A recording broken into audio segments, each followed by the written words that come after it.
Mr. at Steve D. Valentine, you have a new way of business that is now kind of a full-time way of business that you're doing. It's all referral-based, but you're building a network you're calling Limitless Garage. Yep. So my goal is to unpack that, right? So that I have clear understanding so that everybody else knows what you're doing, how you're doing it, why you're doing it, maybe why they should do it too.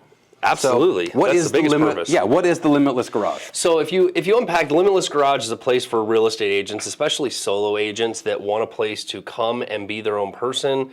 They're not paying massive splits, but they have some guidance and some mentorship and some collaboration inside a community that doesn't necessarily care who they are, but who they are. So they're solo agents. Yep. This is not a team. This is not a team. What's the difference between what you're doing in a team? Well, because a team, you have splits and everybody is together, supposedly operating like a team. They really don't. I think that's part of some of this, right? Is the teams don't actually operate as teams. They're competition. Some collaboration. I designed this specifically because of all the animosity that comes with teams and the ebb and flow of agents. Once they learn enough, they go on their own, and it just creates this tension all the way around. You have some great teams out there that have kept together for a really long time, but there's a lot of agents that are there for a year, and then they're moving on. The grass is greener somewhere else. Part of that is they're never truly taught how to hunt and kill and what else is possible inside real estate. So to give this space for people to come, and why we called it the garage, was part of my journey, and I realized that when I was going through some of my struggles, I didn't have a true place that was both personally and professionally to belong to. It was always one thing, and when you go into all the real estate classes and courses and coaching, it's all more success, more transactions, more GCI. And I wanted to change that. Sure. And so you changed it. so I changed it. Right now, this is not just a Zoom call. This is not a Facebook group. Where does the garage meet? So there's levels to the garage, and the reason that there's levels is that I want to be broker agnostic, which means that come one, come all when we do our monthly trainings, and they're kind of giveaways. Sometimes they're personal development, sometimes they're business development. It just depends on the month and, to be honest with you, what I'm feeling, right? Yeah. And then on the more elite side of it is if you belong at Real, then I give you my time on Friday mornings, and that is 2 hours a week that we go through and the community gets together. There's about 35 of us right now. The goal is to get that to 200 agents, and it's giving them a space to come together on Fridays. It's not a big sales meeting. We're not going over marketing stats. You can do all that stuff on your own. We're really getting into the nitty gritty and the tools that you can find in the garage, like, hey, how does a sub 2 work? And how do I invest in real estate? And what should I be doing with my financing? And oh, by the way, how are your relationships? And did you know you can raise capital through your database? It's different mind shift inside the space rather than what the space has taught us. The industry has just been on the same messaging, little tweaked here and there, but it's still the same. Yeah, it seems like one of the biggest benefits for being on a team, right, is that there's almost an insight or an oversight that comes in to make sure that you don't drop any balls. But the biggest thing that comes from this is the development. Right. I feel like on the team side, you see team meetings and things like that, but I don't know if I see as much focus on personal growth and development to make you a better you, to make you better at your business, to be a better agent, better at relationships, but also such real estate knowledge of structuring deals in the most creative way. That's something that I feel like a lot of people don't realize is that you spend a lot of time with these agents helping them get creative. And I feel like being I don't know if the real estate has a creative space, but if they do, I feel like it's the garage. There's lots of spaces, but let's just call it what it is that there's different communities in the space. Like Pace Morby has an awesome community called Sub 2. It's all about creative financing. It's all about investors, all the things. He's done a great job building that community. And it's not real estate agent centric, right? So you have to be able to talk the same lingo when you get into the creative side on the real estate side. And nobody's doing it that way well. On the community of, yes, you can be a traditional real estate agent, and here are the other tools you're going to find in the garage that can enhance your wealth, enhance your finance, enhance your personal growth, in order to get there. And I think that that's where the garage for me was so important, is that I'm more concerned about the person you're becoming than the success you're achieving.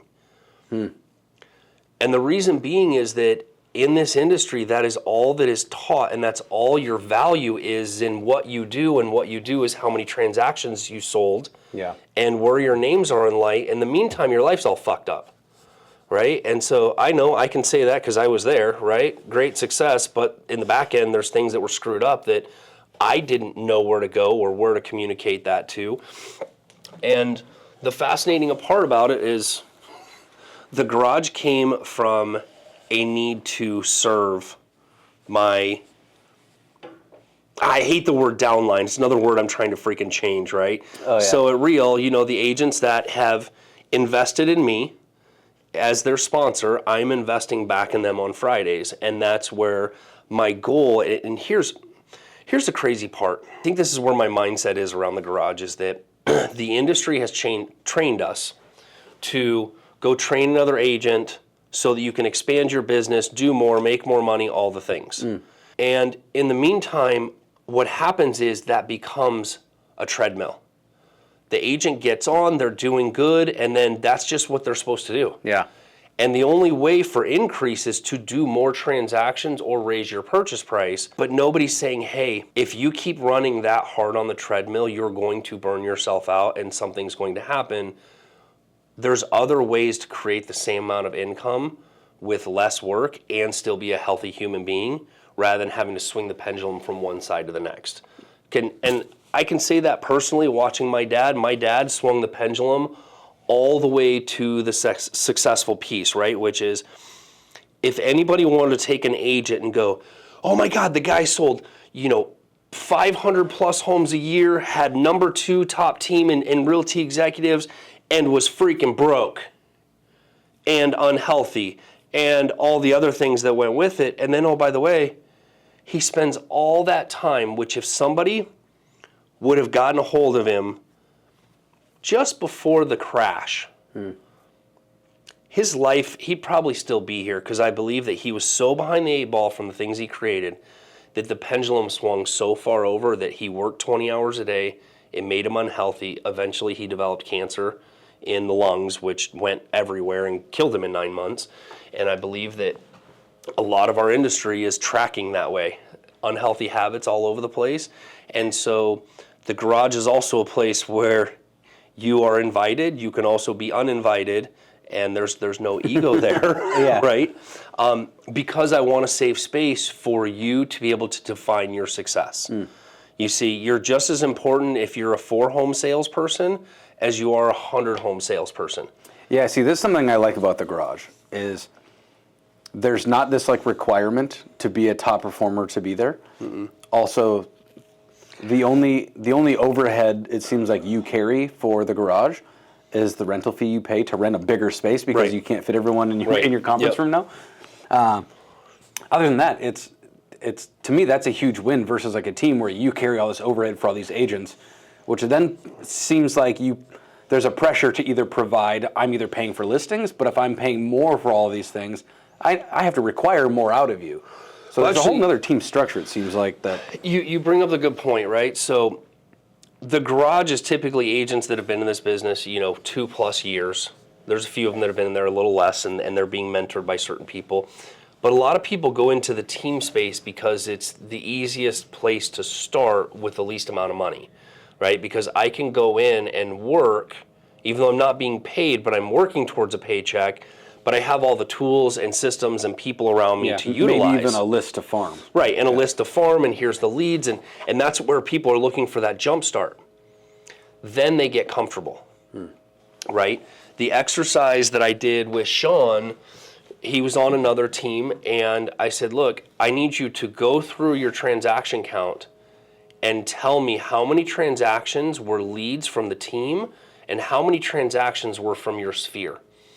See, a lot of us go through and we're like, oh, well, I'm getting these leads and these things and all the stuff. And then they realize, like Sean did, 23 transactions later, he's paid his team over $100,000, but not one of those leads came to him. Dang.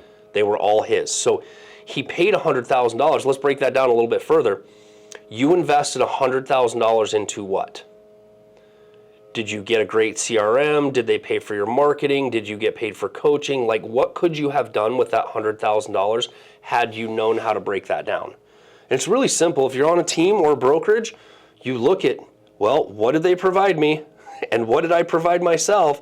And start figuring out, well, maybe I'm better off on my own. Now, the reverse of that, if you're on a team and you're doing 80% from their lead gen, you're not ready to make that move. Right. You're reliant on the team. And until you go head up and go, how do I not rely on team leads and start relying on my own business, and that's a goal, you're always going to rely on somebody else's leads, which means that you're always jumping to the next person that offers the most amount of leads or the better split.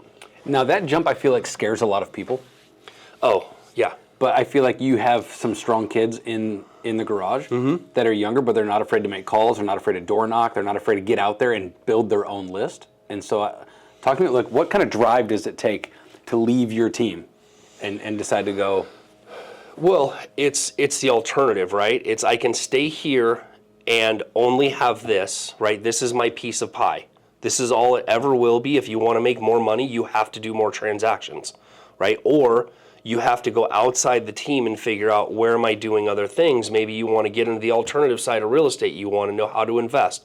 How do I buy houses? How do I flip houses? How do I own rentals? And that's not part of a lot of traditional teams. The reason being is that you end up taking your sales team and turning into a bunch of squirrels, right? When you're like, you can make more money doing this, but they don't know how, and you know that it's a long shot. They don't want to teach that. It's up to them if they want to learn it, but they also stay stagnant, that this is the only way to do it, right? Which is where I get a lot of calls from a lot of other agents on a lot of other teams. It's like, hey, I don't know what to do with this. This is weird. It's outside the box. Let me funnel through that with you. And, it's kind of cool. It's a different way of coaching with agents is, I get to do a referral piece with them. So they pay a referral agreement to me, and then I help them walk through, and we get that transaction across the finish line. All right, good. So go into that a little bit more for me, because I feel like that actually is a huge benefit for anybody in the garage, because anybody can tap anybody in, right? So a lot of these people are working different areas of the valley or have different specialties. You got one kid that drives down from Prescott, for Fridays and all that stuff. So what does it look like if you're a part of something like this to build a referral-based network? Well, it's encouragement of same reason. Do you want to burn yourself out driving from freaking Tonopah to Apache Junction? Or can you work with two buyers out in Buckeye and refer the Apache Junction buyer to somebody else in the community? And here's the difference is that in the garage, in the community, there's 35 agents, and we all work different parts of the state. From Tucson to freaking Williams. Pick your poison, right? There's people in there.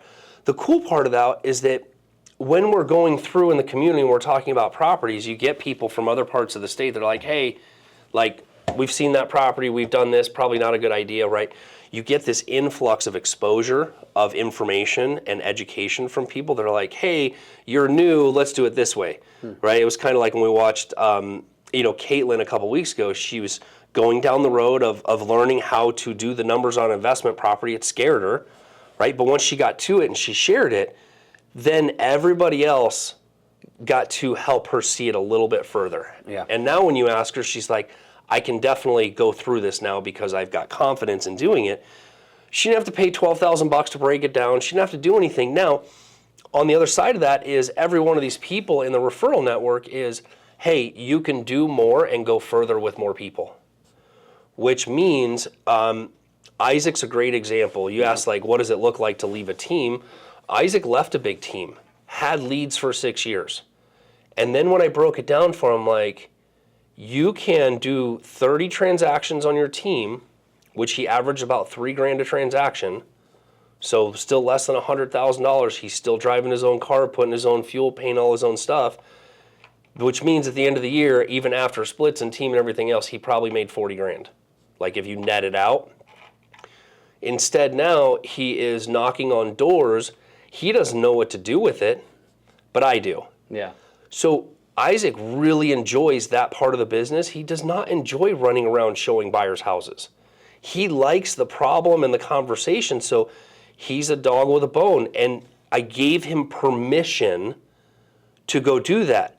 He didn't have permission because nobody else could follow through with the crazy. Yeah. And now Isaac is out there with a shovel, like slinging elephant dung all over the place. Like, here you go. Yeah. I'm like, okay, now what do we do this? So someone who's as capable as you, who's maybe watching this going, I should look at building more of a network like this as well, right? Because I keep saying, because I think it's funny, but also kind of true, it's not just clickbait, that I think after watching this or realizing the potential and the possibilities, that people that are on a team might be exiting their team in 2025. Right. So it's not just clickbait, but I think it's a real thing. And I think someone who's capable or has a bunch of people that maybe they're a team lead or running their own office kind of thing, to get more to that spot, there's a benefit, right? When you're the problem solver, you tend to get attached. More people are willing and wanting to attach you to their problem. Right. And so it is a strong benefit that way. But also, just being in the network is a massive idea machine, right? The amount of group texts that get carried away. But people will have a question, go, hey, I have a seller, this is the problem, and people will just start throwing out ideas of creative solutions. Yep. And they might still not know how to structure that, but it's just a very positive thing where there's no feeling of like someone trying to undercut you or take your legs out from underneath you or beat you in this transaction. Right. The goal as well, which is really fascinating too, we'll finish this with the version of my tattoo, is that, it's a ladder community, right? And the goal when I tell anybody that comes in that's invited in is like, you have to be willing to reach out and help somebody else with nothing in return, right? With not looking for anything in return. Yeah. Now, there's times, and that's the great part about the team aspect too, is that at some point in time, when you want to move from entrepreneur salesperson to entrepreneur CEO of your own business, that's when you have to take that leap. But that leap comes in when you start looking at everything from a business standpoint, not from a income standpoint, right? So too many people are focused on all the regular trajectories in real estate, which is I want to make $100,000 and I want to sell 12 homes. And then you got some people like, I want to do 100 homes. And I'm like, cool. That looks like fun. Let me know how that turns out. But this is all there is. This is all they know. Because that's what's on social, that's what's on everything else. And then you get all the people like, well, they're Lambo and $1 million a year, and here's all the leads, and here's how they sell. And the reality is like, that's not going to get them there. It's not. It's through experiences, and you learn experiences through the experience, not from the coaching. And that was one of the reasons I had to stop coaching, because my stuff isn't practical tactical. It's situational awareness. So basically, you're being paid for me to tell you stories and how I solve them and how much money I make. It sounds great, but until you're in the situation, especially with people in houses, there are too many unknown variables to solve for in that place. Yeah. So now in the coaching piece of things, people in the garage they're not paying splits to me. They're not going through all that process. But if they need me or they need somebody else in the community, they all know like, well, I'm just going to do a referral fee on unearned income, and we're going to go kill that together. Yeah. I think that's a huge play. And I think you're right too, because a lot of people are looking for an easy formula to implement. A plus B equals C. If I can do that for every seller carry, if I can do that for every rep, I just insert this formula. The problem is, like you said, the variables change with every seller, every buyer, every individual is an individual case scenario. So, no, I think that's awesome. I feel like that's been part of your dream, is to duplicate problem solvers that surround you, and it's trying to help grow people into that. And the only way you can do that is by living. You're right. The only way you can do it is by living in the trenches. And I think that's one of the differences when you look at the garage versus teams, is that the whole goal in a team is to eventually remove yourself from the business. And my goal is like, how do I stay in it? Yeah. Right? Because that is where my joy is. Some of these guys, they want to get out. I want to stay in down here, because that is truly where my strength is give me all the crazy and then let's funnel through it and see if I can figure it out. I mean, even this week, I got 2 new problems from Isaac that I'm like, great, these are awesome. Let's figure these out. Yeah. Right? Now, for me, that excites me because it's the next thing. It's like, cool, now that we've done that, I get to share with the group, like as crazy as it sounds, like how we're partnering with a home buyer that has an FHA loan and doing a partnership with them rather than buying it. We're like, okay, so now we're documenting that process and with the attorney, with the things. Who's going to get that information? Everybody in the garage. Because it's something that I just did and now is a tool so that they know, oh, if it's an FHA, it's foreclosure, like there's an alternative to this. And now at least the idea and light bulb is on. Yeah. All right. If people want to know more about either joining your garage or potentially how to do what you're doing but in their own way, how would they reach out from you or learn more about this or figure out what that looks like? I mean, joining the garage is simple. Shoot me a DM with the word garage, and then we'll get you set up in the garage from there. Have that conversation. I like to have conversations with people before inviting them in, and see what they're looking for. And then, the other alternative there too with the garage is to join me at Real as well, which is a whole nother conversation, and that's where we really get into the nitty gritty of the investing and what that looks like and what the future is there. And the community-wise, just DM me, right? We'll talk about community. One of my big goals on the garage is to figure out how to expand this nationwide over time, and we're doing it a little bit of time here and there. But it's just a great alternative to what the norm was, right? It's not a paid community. It's not all these other things. There's certainly going to be paid portions of it, but it's a place where people can come and be who they are and figure out the real estate space from their version and what they want to be successful. Awesome. All right. DM you at Steve D. Valentine. Steve D. Valentine. Let's go.